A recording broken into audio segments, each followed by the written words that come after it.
Morning प्रिय विद्यार्थी। आज हमारी जो बीएससी क्लास का थर्ड ईयर का जो टॉपिक रहेगा वो रहेगा समुदाय पारिस्थितिकी, अर्थात समुदाय पारिस्थितिकी क्या है। इस टॉपिक पर आज हम क्या करेंगे, चर्चा करेंगे।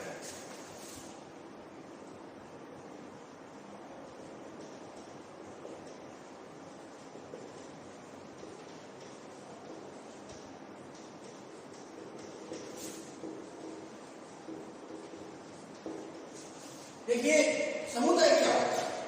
देखिए किसी भी पारिस्थितिकी तंत्र में हमेशा दो कारक पाए जाते हैं जिनको हम पहले पढ़ चुके थे।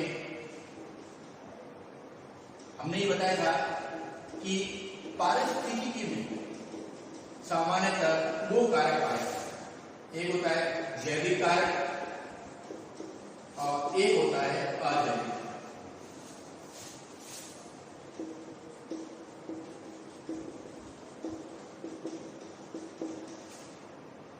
और जैविक कारक में हमने तीन चीज बताई थी, उत्पादक, उपभोक्ता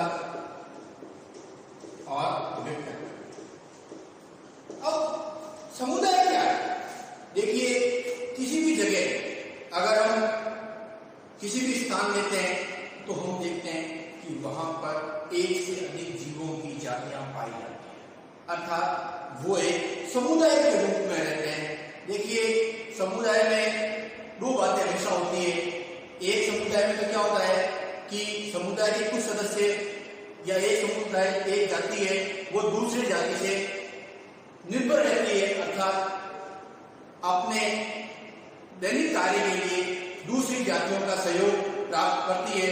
जबकि कुछ ऐसे जीव पाए जाते हैं जो अपने पड़ोसियों पर मुख्य रूप से निर्भर नहीं करते हैं। अगर मैं एक लाइन डेफिनेशन में कहूं तो क्या है, किसी विशेष क्षेत्र में पाए जाने वाले जीव किसी विशेष क्षेत्र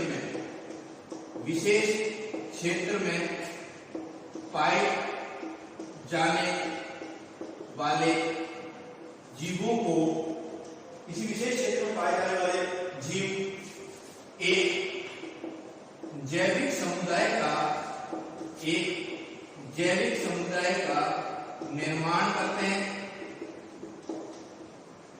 अर्थात वो एक समुदाय के रूप में रहते हैं। देखिए जब दो जीव एक दूसरे के पास रहेंगे तो जरूरी नहीं हो हर बार लाभ हो, कई बार लाभ और हानि दोनों ही उठानी पड़ती है। तो यही समुदाय का सबसे मेन पॉइंट है कि समुदाय में क्या होता है कि एक जगह पर एक से अधिक जीव होते हैं, वो एक दूसरे के पास रहते हुए एक समुदाय का निर्माण करते हैं। अब देखिए समुदाय में दो तरह के सदस्य होते हैं। एक होता है मुख्य समुदाय,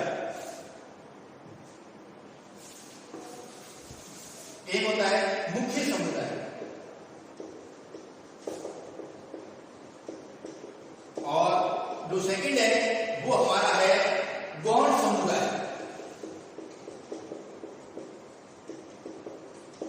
अब देखिए मुख्य समुदाय में तो क्या होगा, जो जीव है वो अपने पड़ोसियों पर निर्भर नहीं करेगा, अर्थात जो मुख्य समुदाय के जीव होंगे या कोई भी है वो क्या होंगे, खुद पर निर्भर करेंगे, पड़ोसी समुदाय पर, पड़ोसी सदस्यों पर निर्भर नहीं करेंगे।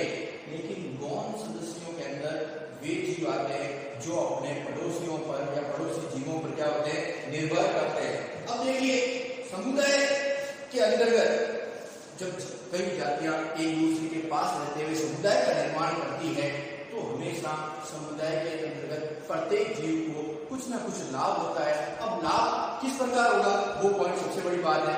देखिए जब दो जीव एक दूसरे के पास रहते हुए एक समुदाय का निर्माण करते हैं, कम्युनिटी का निर्माण करते हैं, तो जीवों को भोजन के लिए, सुरक्षा के लिए, आवास के लिए कई बार वो एक दूसरे पर निर्भर करते हैं। और इसमें उनको बेनिफिट भी है लेकिन उनको लॉस भी है, क्योंकि जब एक ही आवश्यकता के लिए दो जीव पास आएंगे तो हमने पढ़ रखा है कि उनमें क्या होगा, संघर्ष होगा। तो अब हमारा जो अगला टॉपिक रहेगा वो रहेगा समुदाय के लक्षण, अर्थात समुदाय के लक्षण क्या क्या होते हैं। अब हम इनके बारे में चर्चा करेंगे। इससे पहले इसकी एक साइंटिफिक डेफिनेशन है, अपन उसको लिख लेते हैं।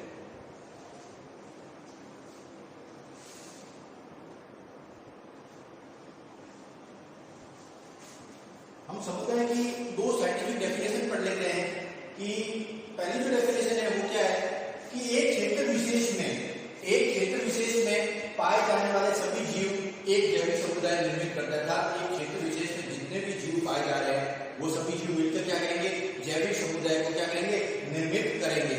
और अगर एक और डेफिनेशन की बात करें तो क्या है, जैविक समुदाय प्राकृतिक अवस्था में, अर्थात प्राकृतिक अवस्था का मतलब है प्राकृतिक आवास, प्राकृतिक अवस्था या प्राकृतिक आवास में रहने वाले पौधे व प्राणी, देखिए इकोलॉजी में पौधे प्राणी दोनों चलेंगे यहाँ।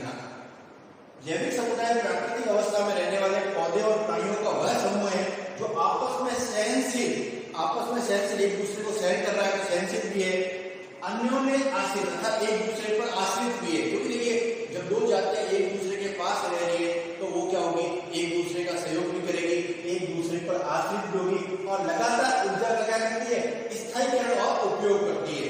अब देखिए जब भी दो जीव एक दूसरे के पास रहेंगे तो वो क्या होंगे, एक दूसरे को सहनशील करेगा। अर्थात अपन भी जानते हैं कि जब दो जीव पास में रह रहे, काफी समय से पास रह रहे, अर्थात वो एक दूसरे को उनकी सहन शक्ति अच्छी है, सहन शक्ति, और वो एक दूसरे को सहन कर रहे हैं। अगर दो जीव एक दूसरे के पास आ रहे और उनकी सहन शक्ति कमजोर होगी तो वह हमेशा क्या होगा, हमेशा तनाव बढ़ेगा, प्रेशर बढ़ेगा, और तनाव में क्या होता है, हमेशा दो जीव आपस में लड़ाई करेंगे।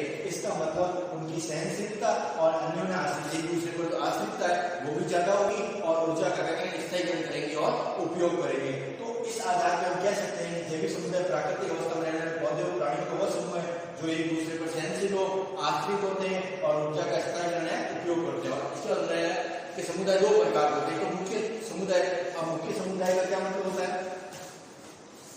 समुदाय दो प्रकार के,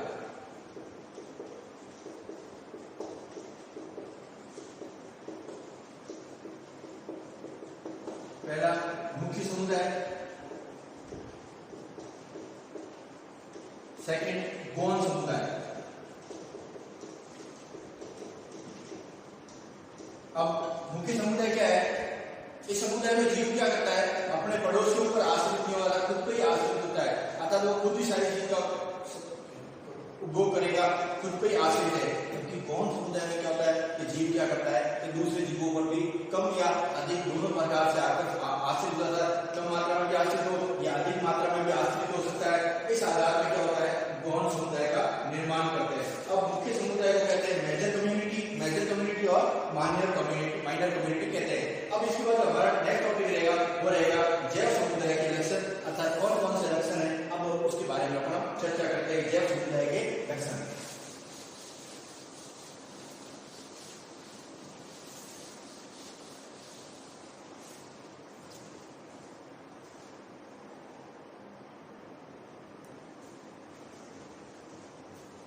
हमारा नेक्स्ट टॉपिक है जैविक समुदाय के लक्षण। देखिए जैविक समुदाय के लक्षण क्या क्या होते हैं, पहले अपन इनको एक शॉर्ट में समझ लेते हैं, फिर अपन इनके बारे में देखेंगे। देखिए जैविक समुदाय के लक्षण में सबसे पहला आता है पारिस्थितिक तुल्य। पारिस्थितिक तुल्य क्या होता है, आपने विशेष तौर पर देखा होगा कि प्रत्येक क्षेत्र में अलग अलग जीव पाए जाते हैं, प्रत्येक क्षेत्र में अलग अलग जीव पाए जाते हैं, लेकिन कई बार आपने ये देखा होगा कि कई अधिक किलोमीटर की दूरी पर या कुछ किलोमीटर के स्थान के पश्चात वही जीव पाया जाता है। फॉर एग्जाम्पल मैं बात करूं तो इसको अगर समझने के लिए छोटा सा एग्जाम्पल दूं कि सपोज कोई ए जीव है, वो वर्तमान में बाड़मेर में पाया, अब वही जीव ए जोधपुर में भी पाया जाता है। अब दूरी जो है अधिक, दूरी तो क्या है, अधिक है, लेकिन चूंकि वहां पर दोनों जगह का पारिस्थितिकी, दोनों जगह की जो पारिस्थितिकी है वो क्या है, समान है।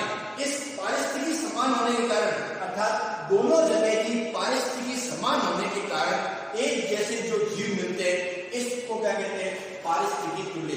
अर्थात दो ऐसे स्थान जो एक दूसरे पर, दो ऐसे स्थान जो एक दूसरे से अधिक दूरी पर हो लेकिन उनकी पारिस्थितिकी समान हो, इस आधार पर वहां समान प्रकार के जीव पाए जाते हैं।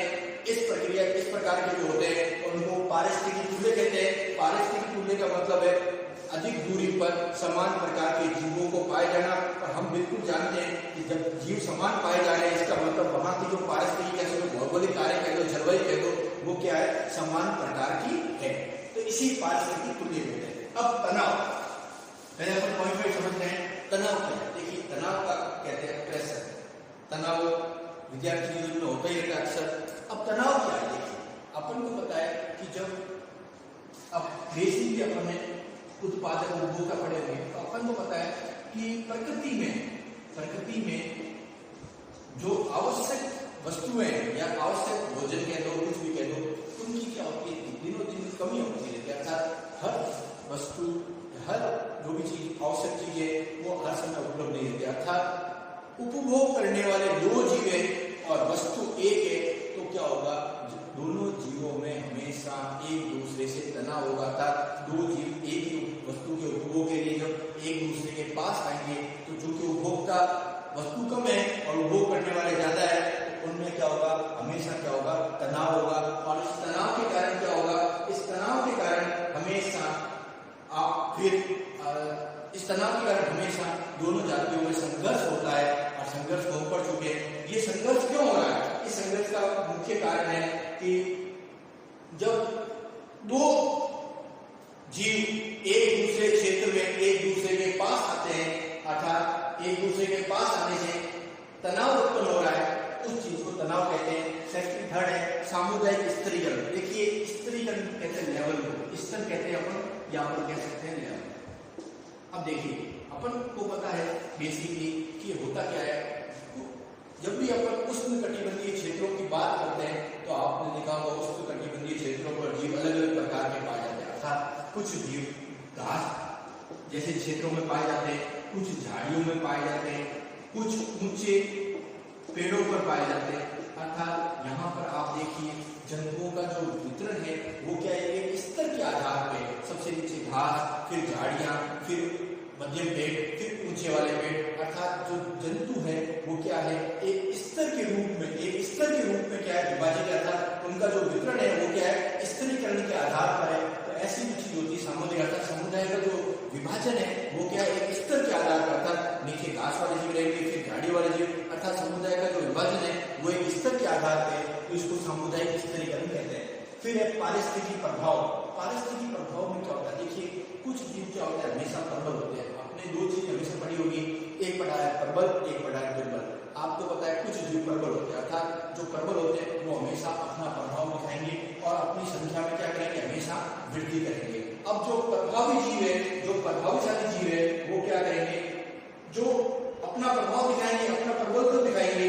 इस आधार पर क्या होगा, एक पारिस्थितिकी प्रभाव का निर्माण होता है। अर्थात उस क्षेत्र में जो भी जीव होंगे वो प्रभावशाली होंगे, और प्रभावशाली जीव का रहना बहुत जरूरी है, क्योंकि पारिस्थितिकी में जब भी संघर्ष होता है तो प्रभावशाली जीव, अर्थात प्रभावी जीव हमेशा क्या होगा, जिंदा रहेगा।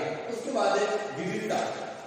देखिए हमेशा समुदाय के अंदर प्रजनन कह दो, भोजन कह दो, जैविक क्रियाओं की कह दो, उसमें क्या होती है, विविधता पाई जाती है, अर्थात अंतर पाए जाते हैं। देखो प्रत्येक जीव होता है वो भोजन, आवास, अलग अलग चीजों के लिए क्या होता है, उनमें विविधता पाई जाती है, अर्थात वो एक चीज पर निर्भर नहीं है। अगर मैं कहना चाहूँ तो समुदाय का स्तरीकरण कह दो, भोजन चक्र कह दो, संबंध कह दो, प्रजनन कह दो, अन्य क्रियाओं के आधार पर क्या होता है, समुदाय का क्या होता है, विशिष्टीकरण होता है। अर्थात उनकी विशिष्टता क्या, किसी समुदाय की विशिष्टता क्या है, क्या उनकी ऐसी विशिष्टता है जिसके आधार पर उनको अलग कर रहे हैं, उनकी क्या विशिष्टता है, इंपॉर्टेंस क्या है। तो जैसे प्रजनन करना, भोजन करना, आवास कह दो, उनके आधार पर विविधता होती है, उसे समुदाय होते हैं। और लास्ट में होती है आवर्ती गतिविधियां। आपने देखा होगा जंतु हमेशा एक स्थान पे कभी नहीं रुकते, अर्थात एक आवर्ती गतिविधियां करते रहते हैं। ये आवर्ती गतिविधियां कह दो आप प्रजनन के लिए कह दो, ये आवर्ती गति आप भोजन के लिए कह दो, जिस किसी भी कारण से अपन कह रहे हैं, सभी जंतु क्या होते हैं, दिन रात गतिशील होते हैं। और विशेषकर जंतुओं में जो प्रजनन की क्रिया होती है वो क्या होता है, निश्चित समय, निश्चित मौसम पर ही संपन्न होती है, अर्थात उनमें आवर्ती गतिविधियां क्या होती है, निरंतर चलती रहती है। तो हमने एक समुदाय के बेसिक लक्षण पढ़े, अब हम उनको एक एक को दो दो तीन चार लाइन से समझाते हैं कि इसको किस प्रकार समझेंगे।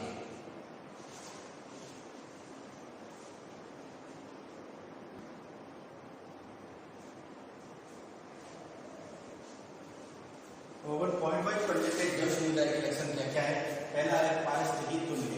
पारिस्थितिकी तुल्य का मतलब मैंने पहले समझा दिया था कि भिन्न भिन्न दूरियों पर, अर्थात अलग अलग दूरियों पर समान पारिस्थितिकी के अनुसार एक प्रकार के ये जीव पाए तुल्य के अंतर्गत ये आते हैं। तो वापस रिवाइज कर रहा हूँ, भिन्न भिन्न प्रकार की पारिस्थितिकी में अनेक प्रकार के जैव समुदाय, अलग अलग प्रकार की पारिस्थितिकी में अनेक प्रकार के जैव समुदाय निवास करते हैं। समान पारिस्थितिकी में अर्थात एक जैसी पारिस्थितिकी है, उसमें हजारों मील के अंतर होने पर भी समान जीव पाए जाते हैं। अर्थात कितनी भी दूरी हो और अगर पारिस्थितिकी समान है तो वहां पर जीव है वो दोनों जगह समान प्रकार के जीव पाए जाएंगे। इसका पहला लक्षण है पारिस्थितिकी तुल्य। अब तनाव क्या होता है कि दो पड़ोसी जीव, तनाव में क्या है, अगर वन वर्ड्स में कहूं तो दो पड़ोसी जीव एक दूसरे के पास है, लेकिन एक ऐसा क्षेत्र आता है जिसमें दोनों समुदाय संयुक्त रूप से पाए जाते हैं, ऐसे क्षेत्र को तनाव कहते हैं। क्योंकि जहां वो जीव दोनों एक दूसरे के पास आएंगे वहां क्या होगा, हमेशा तनाव होगा। तो दो पड़ोसी जैव समुदाय की क्षेत्रीय सीमा पर एक ऐसा क्षेत्र पाया जाता है जिसमें दोनों समुदाय संयुक्त रूप से पाए जाते हैं, इस क्षेत्र को क्या कहते हैं, तनाव क्षेत्र कहते हैं। और तनाव क्षेत्र जहां भी होगा वहां क्या होगा, आपस में हमेशा जीवों में संघर्ष होगा। थर्ड है सामुदायिक स्तरीकरण, अर्थात स्तर में विभाजित करना। पारिस्थितिकी में प्राणियों का स्तरीकरण होना, लेवलिंग होना एक सामान्य लक्षण है। उष्णकटिबंधीय वनों में, उष्णकटिबंधीय क्षेत्रीय वनों में इस प्रक्रिया को आप आसानी से देख सकते हो, क्योंकि इस प्रक्रिया में आप देखोगे कि सबसे ज्यादा जीव होते हैं वो घास वाले मैदान में, स्थलीय मैदान में पाए जाते हैं। इसके पश्चात जो जीव होते हैं वो मध्यम पेड़ों पर पाए जाते हैं और उसके बाद ऊंचे पेड़ों पर। अर्थात जीवों में एक स्तर है, जमीन से लेकर और ऊंचे पेड़ों तक जीव है वो एक स्तर के रूप में पाए जाते हैं। और सबसे ज्यादा जीव होंगे वो घास वाले क्षेत्र होंगे, उस पर पाए जाएंगे, क्योंकि ऊपर चुके घास वाले क्षेत्र सबसे ज्यादा जीव होते हैं। तो घास वाले क्षेत्र, इस घास वाले क्षेत्र को स्तरीय क्षेत्र कह दो, उसके बाद मध्यम पेड़ और सबसे ऊंचे पेड़ों पर जीव पाए जाएंगे। तो सामुदायिक स्तरीकरण क्या है, पारिस्थितिकी में प्राणियों का स्तरीकरण होना एक सामान्य लक्षण है। उष्णकटिबंधीय वनों में इस प्रक्रिया को आप आसानी से देख सकते हो। इसमें कुछ जीव धरती पर या घास के मैदान कह दीजिए, कुछ जीव मध्यम पेड़ों पर, जबकि कुछ जीव ऊंचे पेड़ों पर भी पाए जाता है। जीव है उनका एक लेवलिंग, लेकिन सबसे जो ऊंचे पेड़ होंगे उन पर जीवों की संख्या सबसे कम होगी, और जो धरती या घास के मैदान कह दो यहाँ सबसे ज्यादा जीव पाए जाएगा। जीव ऊपर की ओर जैसे बढ़ेंगे, स्तर में ऊपर की ओर बढ़ेंगे, जीवों की संख्या क्या होगी, हमेशा घटती जाएगी। ध्यान रखना। फिर पारिस्थितिक प्रभावी और प्रबल। देखिए पारिस्थितिकी के अंदर कुछ सदस्य हमेशा प्रभावशाली होते हैं और उनका जनसंख्या घनत्व भी क्या होता है, अधिक होता है, और वही प्राकृतिक संरचनाओं का क्या करते हैं, हमेशा निर्धारण करते हैं। तो प्रत्येक पारिस्थितिकी में कुछ जीव अधिक प्रभावशाली व अधिक जनसंख्या घनत्व वाले होते हैं, और जैविक समुदाय की जैविक क्रियाएं और प्राकृतिक संरचनाओं का निर्धारण इन जातियों पर क्या होता है, निर्भर करता है। इसीलिए इन्हें पारिस्थितिकी प्रभावी या पारिस्थितिकी प्रबल कहते हैं। तो हमने अभी चार टॉपिक कौन से पढ़े, पारिस्थितिकी तुल्य, तनाव, सामुदायिक स्तरीकरण और पारिस्थितिकी प्रभाव। अब हम इसके आगे टॉपिक पर चर्चा करते हैं।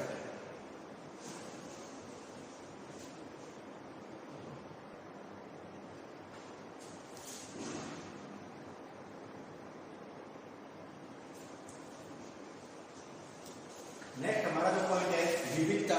अब देखिए विविधता क्या है, जैव समुदाय का एक आधारभूत क्या है, लक्षण है, हम पढ़ चुके हैं, जिसके अंतर्गत विभिन्न समुदाय का स्तरीकरण मतलब नीचे से ऊपर की ओर आवर्ती गतिविधियां चलती रहे, और भोजन चक्र, प्रजनन और जैविक प्रजनन करना, भोजन करना, अन्य जैविक गतिविधियों के आधार पर सामुदायिक विशेषता होता है। देखिए प्रत्येक समुदाय दूसरे समुदाय से कुछ कारणों से कहो, कुछ विशेष लक्षणों से क्या होता है, अलग होता है। और हम प्रत्येक समुदाय को जो पढ़ते हैं अपन जूलॉजी के अंदर, एक एनिमल एक फाइलम से दूसरे फाइलम में जाते हैं, तो हमने देखा होगा प्रत्येक फाइलम की कुछ ऐसी विशेषताएं होती है जो दूसरे फाइलम से, दूसरे संघ से क्या करती है, अलग करती है। अर्थात ऐसे कुछ वस्तु पाई जाती है जिससे क्या होता है, जो सामुदायिक विशिष्टताओं का निर्धारण होता है, अर्थात जो विशिष्ट समुदाय है उसका निर्धारण किससे होगा, वो अलग अलग प्रकार से होता है। उसके बाद आती है आवर्ती गतिविधियां। देखिए जो भी जंतु होता है भोजन, आवास और विशेष तौर से प्रजनन के लिए, हमेशा देखिए जंतु प्रजनन के लिए, भोजन के लिए, आवास के लिए क्या होगा, निरंतर गतिशील होता है। और ये गतिशीलता जो होती है ना, वो एक निश्चित समय पर, निश्चित मौसम पर होती है। अर्थात आप देखिए जैसे जंतु कंटिन्यू हर समय गतिशील नहीं रहेगा, अर्थात उसे भोजन, भूख लग रही है, भोजन प्राप्त करना है तो वो गतिशील हो रहा है। नेक्स्ट उसे प्रजनन करना है। अब देखिए आपने देखा होगा विशेष तौर से जंतुओं का जो प्रजनन होता है विशेष मौसम में होता है, अर्थात वो मौसम के समय क्या होगी, उसमें आवर्ती गतिविधियां पाई जाती है। अर्थात प्रजनन के समय वो क्या करेगा, अपने प्रजाति अगर मेल है तो फीमेल है तो मेल, अर्थात अपने जाति के संगी साथियों की क्या करेगा, वो तलाश करेगा। इसका मतलब कहने का मतलब क्या है, जो भी गतिशीलता होती है निश्चित समय पर होगी और निश्चित मौसम पर होगी। ऐसे नहीं है कि कोई कार्य होगा जीव ने ये चीज कर नहीं, अर्थात भोजन की आवश्यकता है तो वो क्या होगा, गतिशील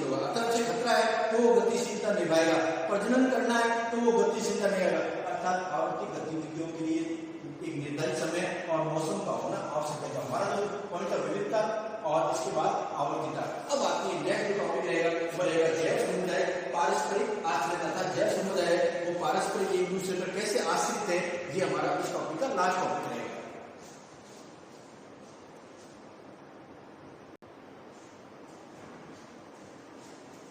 हमारा लास्ट टॉपिक है वो है जैव समुदाय पारस्परिक आश्रित, अर्थात दो समुदाय हमेशा कई बार किसी न किसी कारण से एक दूसरे पर आश्रित होते हैं। देखिए, आश्रित होने का अर्थ होता है एक दूसरे पर निर्भर रहना। ये निर्भरता 3 प्रकार से होती है। देखिए, आश्रित रहना जो जीव है वो 3 प्रकार से एक दूसरे पर निर्भर करते हैं। सबसे पहला आता है भोजन के लिए आश्रित, सेकंड होते हैं प्रजनन के लिए, और तीसरा होता है सुरक्षा।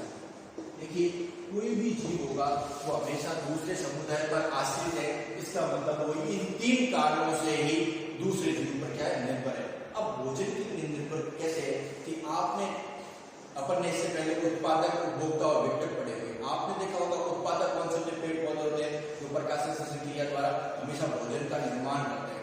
अब चूंकि उत्पादक है वो क्या कर रहे हैं, भोजन का निर्माण कर रहे हैं। अब उपभोक्ता है, अब उपभोक्ता में कौन से सबसे पहले शाकाहारी जीव कह रहा हूं। अब शाकाहारी जीव क्या करते हैं, पेड़ पौधों पर निर्भर था, वो पेड़ों की पत्तियों को खाकर उस पर क्या होते हैं, वो निर्भर करते हैं। अब मांसाहारी जीव है, मांसाहारी जीव किस पर निर्भर है, वो शाकाहारी जीवों पर निर्भर है। अर्थात एक जीव दूसरे जीव पर क्या होता है, निर्भरता होती है। अर्थात अपन कह सकते हैं कि पेड़ उत्पादक में मैंने कहा पेड़ पौधों का भक्षण कौन कर रहे हैं, शाकाहारी जीव, और शाकाहारी जीवों का भक्षण कौन कर रहे हैं, मांसाहारी जीव।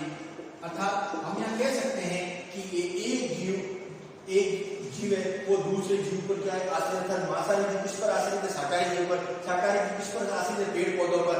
और जब कोई जीव मरता है तो जो विघटक होते हैं उनको क्या करते हैं, सड़ गलाकर जो उनके आवश्यक खनिज पदार्थ होते हैं उनको कहाँ पहुंचा देते हैं, उनको भूमि में पहुंचा देते हैं। अर्थात भोजन के लिए जीव है वो क्या होता है, एक दूसरे पर आश्रित होता है। इसका कहने का मतलब अपने फूड चेन जो अपना अगला टॉपिक रहेगा उसको अपन पढ़ेंगे।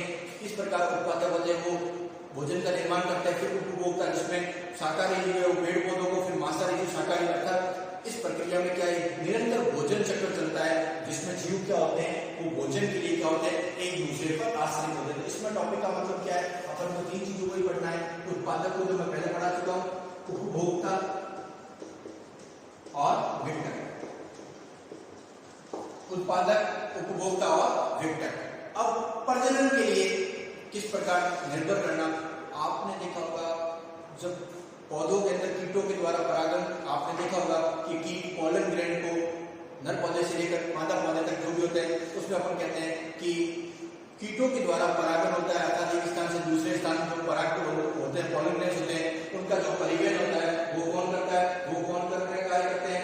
अर्थात वो उनका जो परिवहन करने का कार्य करते हैं वो कीट करते हैं। इसी प्रकार आपने बेसिकली देखा होगा कि जो कोआ होता है, जो कोयल होती है, वो सदैव अपने अंडों को क्या करती है, कोयल के घोंसले में देखती है।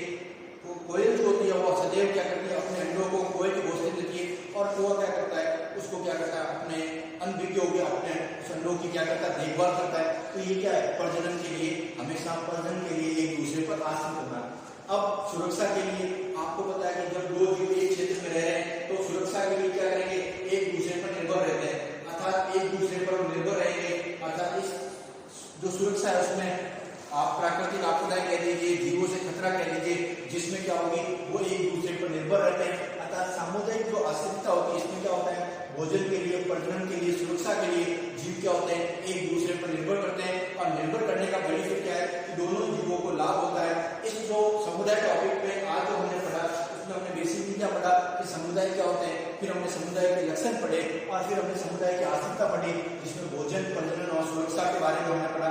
हमने बताया कैसे जीव भोजन के लिए एक दूसरे पर निर्भर है, जिसको हमने उत्पादक, उपभोक्ता, विघटक की चेन को पढ़ा।